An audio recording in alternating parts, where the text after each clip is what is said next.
Herkese merhaba arkadaşlar. Bugün yeni Opel Mokka'yı size detaylı bir şekilde anlatmaya çalışacağım.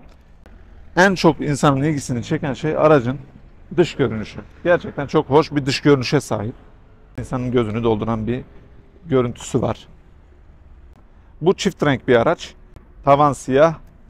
Şurada tavanın hemen altında şöyle kırmızı bir detay var. Bu bazı araçlarda değişebiliyor. Krom detaylı olanları da var. Yine jantlarda da aynı şekilde gördüğünüz gibi kırmızı detaylar var. 18 inç jantlara sahip. Onun dışında Goodyear marka lastikle geldi bize. Bazı araçlarda Michelin lastiklerle de gelebiliyor. Dıştan görüntüsü aracın bu şekilde. Farlar ve şu ön panjurdaki detay gerçekten çok hoş. Siyah detay. Uzaktan baktığınız zaman sanki burası panjurmuş gibi gözükebiliyor. Yaklaştığınız zaman çok daha farklı, çok daha hoş bir görüntü olduğunu görüyorsunuz.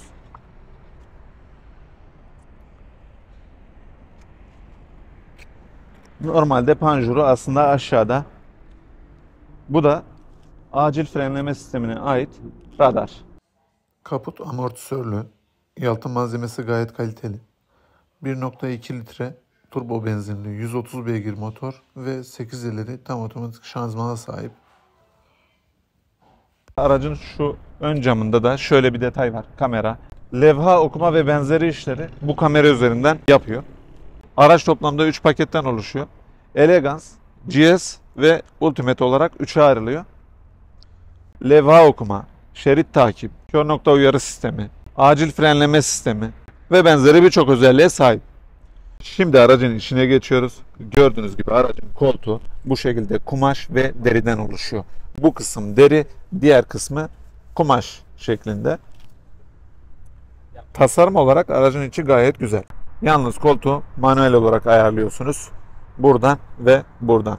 Koltuklar elektronik değil. Bunlar aracın orijinal paspasları değil. Orijinal paspasları daha farklı. Araç kapısının şu bölgesi gördüğünüz gibi deri. Burada farklı bir malzeme kullanmışlar. Bu şekilde bir tasarım uygulamışlar. Burası plastik. Buraların plastik olması çok hoş değil. Ama çoğu yeni araçta artık plastik malzeme çok fazla kullanılıyor.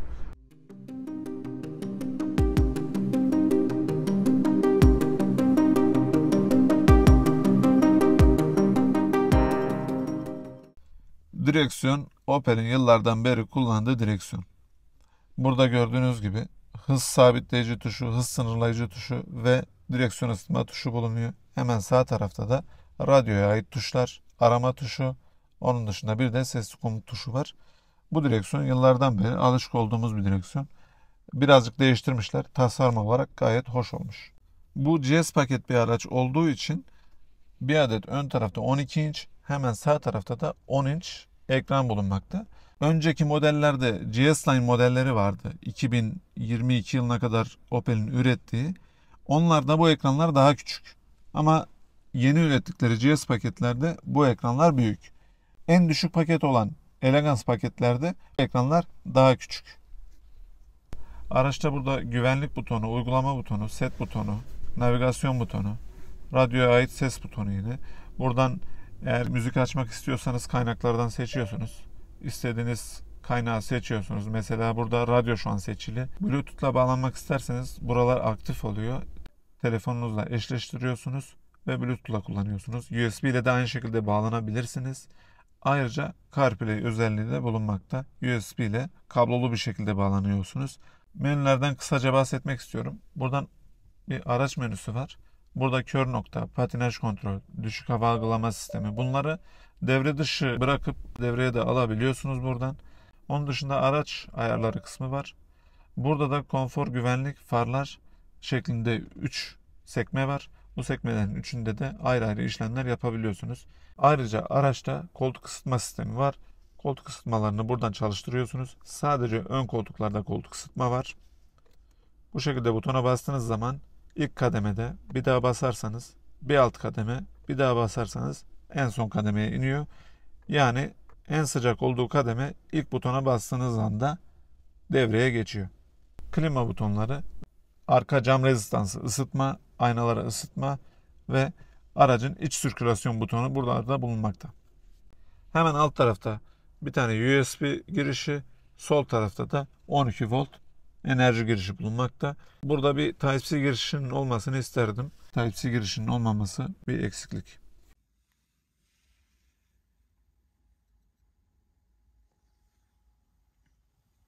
Buradaki butonlardan en baştaki off butonu, aracın start stop butonu, hemen sağda şerit takip sistemine ait buton. Buradaki de park asistanına ait buton. Viteste bu şekilde gördüğünüz gibi. Hepsinde böyle.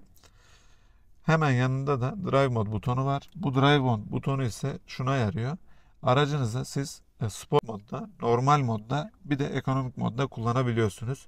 Bu Drive Mode butonu o işe yarıyor. Aracınızı parka ve manuel moda almak istediğiniz zaman butona basmanız gerekiyor. Yani buradan değil de butonlara basarak parka alıyorsunuz. Aynı zamanda butona basarak manuele alıyorsunuz.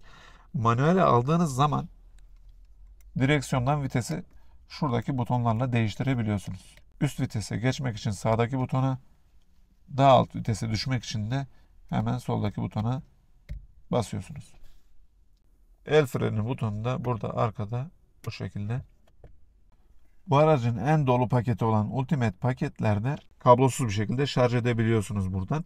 Ama bu pakette yok. Elegance pakette de yok. Sadece Ultimate pakette bu özellik var. Burada 2 adet bardaklık var. Ayrıca şurada kol dayama sistemi var. Bunu bu şekilde ileri geri çekebiliyorsunuz. Kol dayamayı sonuna kadar geriye çekmezseniz burası açılmıyor. İlk etapta geriye doğru şu şekilde butona basıp çekeceksiniz. Sonrasında kaldıracaksınız. Gördüğünüz gibi gayet derin, kullanışlı bir cebi var burada. Ancak buranın plastik olmasından dolayı burada taşıyacağınız malzemeler çok sert malzemeler olmaması lazım. Yoksa gürültü yapabilir. Kalorifer petekleri bu şekilde kapatıp açabilirsiniz. Gayet güzel. Bir de ortada bir kalorifer peteği var. Bu şekilde. Sıra geldi en önemli konulardan bir tanesine torpido. Torpidoyu açıyorum. Gördüğünüz gibi gayet derin, büyük bir torpido var.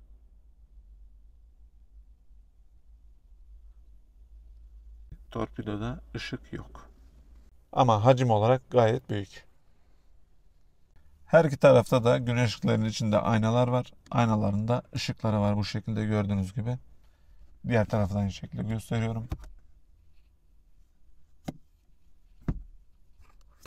Şurada 2 tane daha ışığımız var. Bunları buradan açıp kapatabiliyorsunuz. Kapılar açıldığında otomatik yanmasını istiyorsanız bu buton bu konumda olmalı. Kapatmak isterseniz böyle. Sürekli yanmasını isterseniz de bu şekilde yapabiliyorsunuz. Sıra geldi arka tarafa. Şimdi arkada yaklaşık 1.80 boyunda kardeşim oturuyor. Diz mesafesi gördüğünüz gibi bu şekilde. Tavan mesafesi bu şekilde. Göster bize. 5 parmak falan. Arka koltuklarda yine bu şekilde deri ve kumaş karışımı. En önemli konulardan bir tanesi bagaj. En fazla 4 kişilik bir aileye tavsiye ederim. Aracı bayiden sıfıra aldığınızda bu şekilde bir yangın söndürme tüpü ve trafik seti bulunuyor arkada. Normalde burada bir parça daha oluyor. Alanı biraz daha daralttığı için bagajdan çıkartın. Şu plastik kısmın üstüne koyuyorsunuz. Biraz daha daralıyor. Onu çıkardığınız zaman biraz daha genişliyor. Şu şekilde kaldırdım da altta yedek lastiğimiz bulunmakta. Burada köpük bir malzeme kullanmışlar. Köpük malzemeyi çıkarıyorum. Bu lastik ince bir lastik. En fazla 70-80 kilometre yol yapabileceğiniz bir lastik. Arıza durumlarında lastik patladığı zaman kullanabilirsiniz. Bir çeki demiri, bir de kirpo bulunmakta.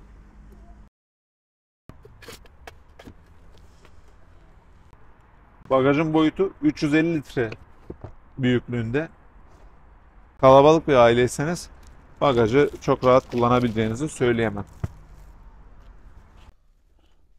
Start stop butonuna bastım, çalıştırdım.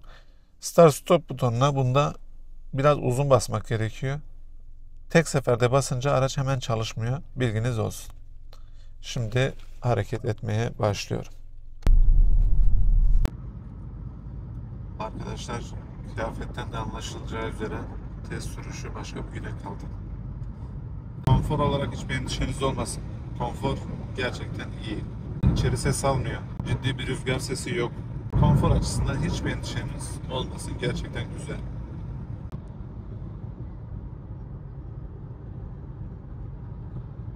Bir taraftan da aracın özelliklerinden bahsedeceğim. Araçta bu dikiz aynasının hemen arkasında bir kamera var. Kamera levha okuma işi yapıyor. Şu an mesela burada gitmemiz gereken hız 82. Burada da hemen ön panelde de 82 km hız sınırı olduğunu şuradan görebilirsiniz.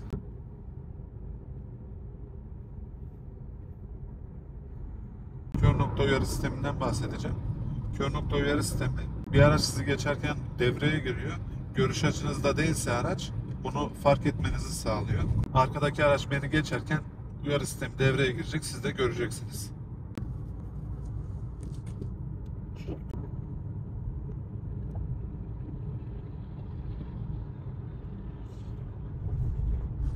Gördüğünüz gibi bu aynada yanan ışık kör nokta uyarı sistemine ait.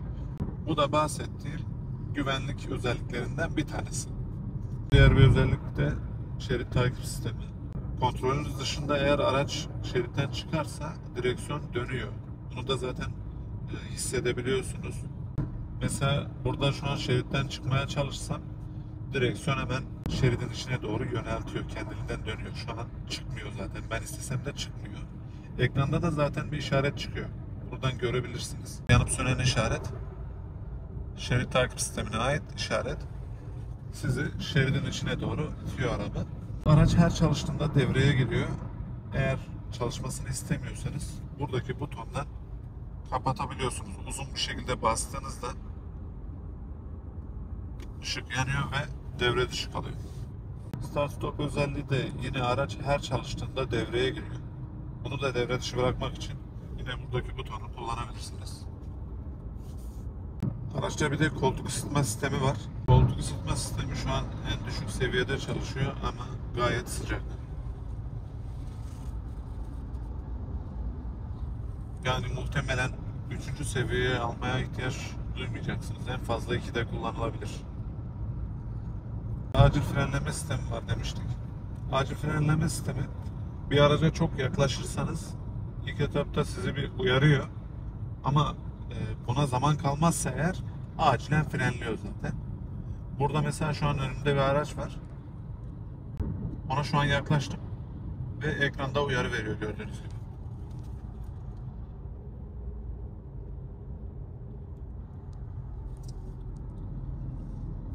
Eğer bir anda ve çok hızlı bir şekilde yaklaşırsanız araca, kaza olma ihtimali de çok yüksekse acilen frenliyor. Araçta 3 sürüş modu var. Normal mod, spor mod ve ekonomik mod. Yakıt tasarrufu sağlamak istiyorsanız ekonomik modda kullanabilirsiniz. Araç bu modda düşük devirlerle gidiyor. Şu an ekonomik modda. Bu drive mod butonuyla şuradan yani ekonomik modu ayarladım ben. Ekranda da görebilirsiniz burada. Normal moda geçiyorum. Normal modda buranın rengi değişiyor. Öncesinde yeşildi. Şu an beyaza döndü ekran. Ve devir yükseldi. Araç hızlandı. Yani her zaman ekonomik modda kullansanız da aslında olur. Bir diğer mod da spor mod. Spor mod günlük kullanımda tercih etmeyeceğiniz bir mod. Çünkü çok devirli çalışıyor. Bir de çok fazla yakıt tüketiyor. Şu an spor moda aldım. Ekran kırmızıya döndü gördüğünüz gibi. Devir çok yükseldi.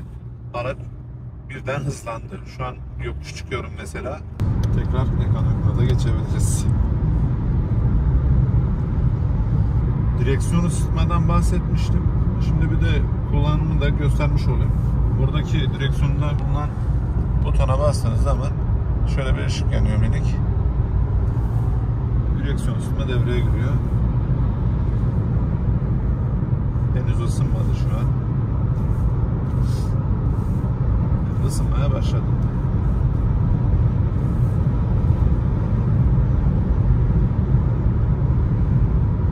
gayet yeterli ve güzel. En düşük paketle en yüksek paket arasında çok aşırı uçuk farklar yok. O yüzden herhangi birini tercih edebilirsiniz. Ama tabii orta paket mesela bu araç. Ekranlar büyük. Daha düşük paket olan Elegance pakette bu ekranlar küçük. Onların da olmasını isterseniz biraz daha para verip orta paketi alabilirsiniz. Genel olarak aracın özellikleri bu şekilde. Eğer merak ettiğiniz, sizin de bu araçla ilgili sormak istedikleriniz varsa istediğiniz her şeyi yorum kısmına sorabilirsiniz. Ben oradan zaten çok kısa zamanda cevaplıyorum. İzlediğiniz için teşekkürler.